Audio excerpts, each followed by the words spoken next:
Bienvenue à bord du MG EHS comme vous pouvez voir. Donc ici on a donc en bas, tout en bas. Attendez, je vais essayer de vous mettre vraiment au plus proche. Voilà, vous avez une autonomie qui est donnée donc restant 51 km. 51 km, j'ai déjà fait presque 1 km comme vous pouvez voir. Et du coup, on va essayer de voir si on arrive à dépasser les 52 km d'autonomie constructeur. Voilà, donc on va faire ça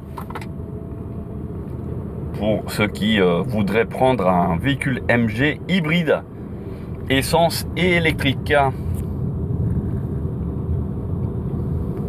Bon bah j'en profite pour être à un feu et comme vous pouvez voir j'ai déjà parcouru 13 km 800 et il reste encore 44 km à effectuer en électrique pure.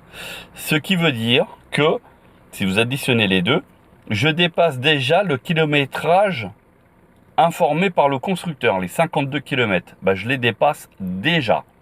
Voilà, et il me reste encore 80% d'autonomie en charge. Donc, je vais poursuivre mon trajet en espérant faire plus de 50 km, hein, sinon c'est pas grave, mais vous aurez déjà une indication.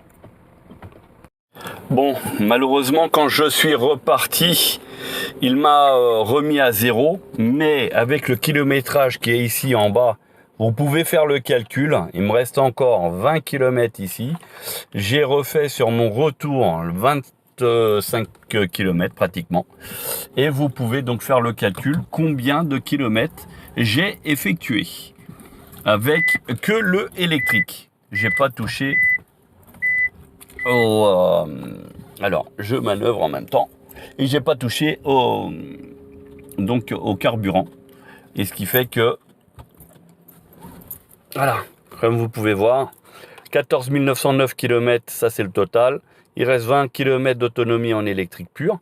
Et j'ai fait donc ici 24 km 600. Et à savoir que de l'autre côté, j'avais fait pratiquement autant. Parce que j'ai fait un aller-retour. Donc j'ai fait la même distance. Et vous pouvez calculer que j'ai déjà fait donc 50 km.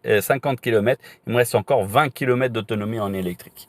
Voilà, donc pour ceux qui sont sceptiques en pensant que c'est beaucoup plus long, enfin que l'autonomie dite par le constructeur est vraiment exagérée, bah oui, effectivement elle est exagérée dans la mesure où on peut faire plus que ce qui est annoncé.